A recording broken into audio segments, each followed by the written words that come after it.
सभी को जय श्री कृष्णा, राधे राधे। तो ग्रहण के दूसरे दिन हमें क्या करना चाहिए जिससे कि हमें अनंत गुना फल की प्राप्ति हो और हमारे ऊपर भगवान की असीम कृपा रहे। भगवान लड्डू गोपाल और लक्ष्मी नारायण की हमेशा कृपा बनी रहे, सुख सौभाग्य धन संपत्ति हमेशा हमारी बढ़ती रहे। इसके लिए ये जो ग्रहण पड़ा है, ग्रहण के दूसरे दिन अगर आप कुछ इन नियमों का पालन कर लेते हैं, कुछ ये दान पुण्य कर लेते हैं, तो आपके ऊपर भगवान की बहुत कृपा होती है, अनंत गुना फल की प्राप्ति होती है।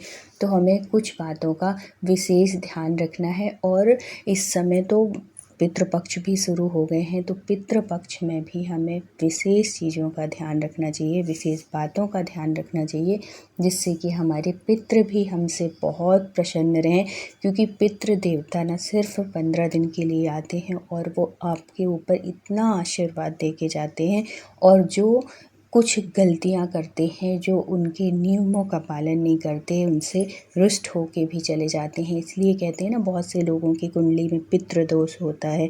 पितृदोष अगर होता है तो आप कितना भी कमा लो, कुछ भी कर लो, आपके घर में सुख शांति समृद्धि नहीं रह सकती। इसलिए पितरों का भी खुश रहना बहुत ज़रूरी होता है। तो ग्रहण के दूसरे दिन हमें क्या करना है और पितृपक्ष में हमें किन बातों का ध्यान रखना है, कैसे करना है, ये इस वीडियो में आप सब कुछ सुनेंगे। और मेरी वीडियो बनाने का उद्देश्य सिर्फ यही है कि आपसे कभी भी कोई भी किसी भी प्रकार की सेवा में पूजा में कोई गलती ना हो। तो जैसे ग्रहण का टाइम था वो रात में था 1-1:30 बजे तक। तो रात में बहुत से लोग ऐसे हैं कि जिन्होंने स्नान करके और फिर बाद में उन्होंने स्नान कर लिया था, और कुछ ऐसे भी हैं जो कि रात में स्नान नहीं किए, तब भी कोई बात नहीं है। सुबह आप स्नान करके, और स्नान के टाइम पे अगर आपने गंगा जल डाल के या तिल डाल के स्नान किया हो या तुलसी दल डाल के स्नान किया हो, बहुत अच्छी बात है।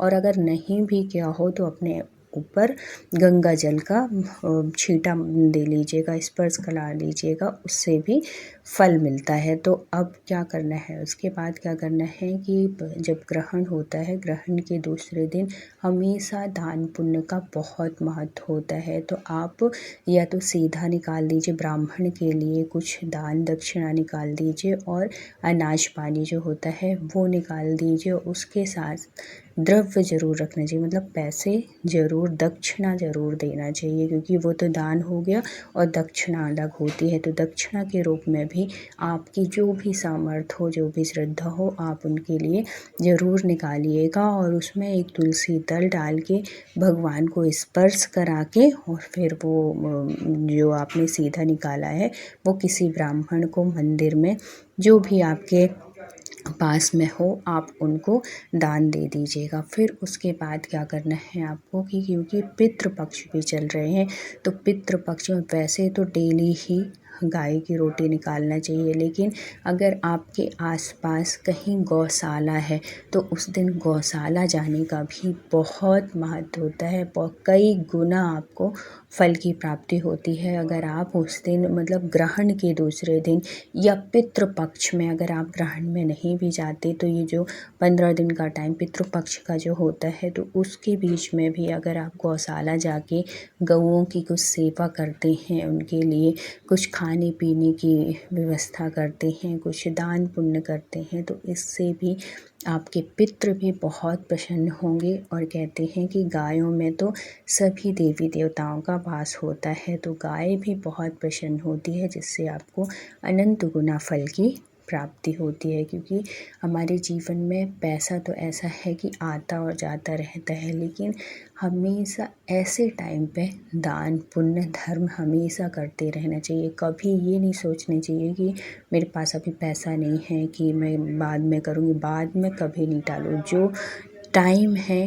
क्योंकि ग्रहण हमेशा बार बार ऐसे नहीं आते हैं, ग्रहण में हमेशा दान पुण्य का बहुत महत्व होता है, गौशाला जाने का बहुत महत्व है। और अगर आपके पास आसपास गौशाला नहीं है, आपके आसपास गैया जो होती हैं ना घूमती रहती हैं, या कि किसी भी घर में अगर गाय है, उसके लिए रोटी निकाल के आप उसको रोज़ वैसे हमेशा खिलाना चाहिए, लेकिन पितृपक्ष में ज़रूर खिलाइए। कौओं के लिए निकालिए, कुत्ते के लिए निकालिए, गाय के लिए निकालिए, चींटी के लिए निकालिए। इससे बहुत मतलब ये होती हैं रोज़ की छोटी छोटी चीज़ें होती हैं, लेकिन इससे हमारे जीवन में बहुत समृद्धि भी आती है, हमारा मानसिक स्तर भी बिल्कुल सही रहता है और हमारे जीवन में हर तरह की परेशानी से जो आती हैं छोटी मोटी, वो उनसे भी हम बच जाते हैं, क्योंकि हमारे ऊपर पितरों का आशीर्वाद रहता है। और पितरों का आशीर्वाद रहे और भगवान की कृपा रहे तो हमारे जीवन में हमेशा सुख समृद्धि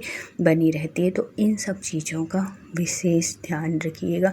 बहुत छोटी छोटी सी चीज़ें होती हैं, लेकिन रोज़मर्रा की चीज़ें, बहुत बड़ी बात नहीं है कि आप सुबह उठ के नहा धो के अपने मंदिर को सबसे पहले ग्रहण के दूसरे दिन तो साफ़ सुथरा अच्छे से अपने घर में जो भी मंदिर है आप उसको साफ़ सुथरा कर लीजिए। अपने भगवान को, लड्डू गोपाल को, जो भी भगवान की सेवा करते हैं उनको बहुत अच्छे से स्नान कराइए, गंगा जल से पंचामृत से स्नान कराइए।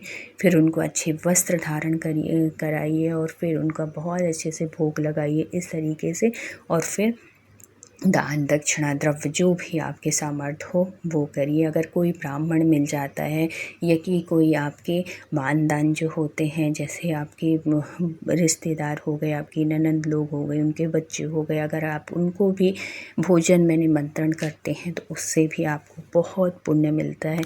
और इसके साथ साथ किसी ब्राह्मण को या कि मंदिर के पास जाके, जो गरीब रहते हैं ना, या किसी भी ऐसी जगह पे जाके, और इनको अगर हम कुछ दान धर्म करते हैं, कुछ भी इनके लिए करते हैं, खाने पीने की व्यवस्था करते हैं, उससे भी अनंत गुना फल की प्राप्ति होती है। तो आप अपने सामर्थ्य के हिसाब से, ऐसा नहीं है कि आपकी इतनी सामर्थ्य नहीं है और आप किसी से कर्जा लेके कर रहे हैं, ऐसा नहीं। आपकी जितनी श्रद्धा हो, भगवान सिर्फ भाव देखते हैं। आपके पितरों को भी सब पता है कि आपकी कितनी सामर्थ्य है और भगवान को भी सब कुछ पता है कि आप कितना कर सकते हो।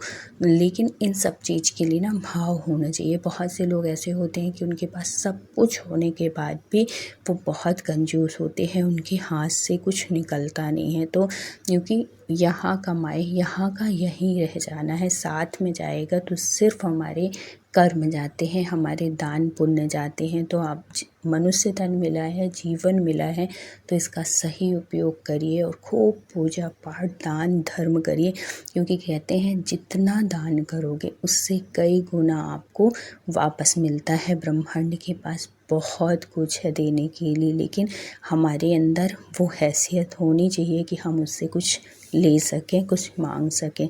और मिलेगा तभी जब आप दोगे, जो देगा वही पाएगा, ऐसा कहते हैं बड़े बड़े विद्वान। तो ये बिल्कुल हकीकत बात है।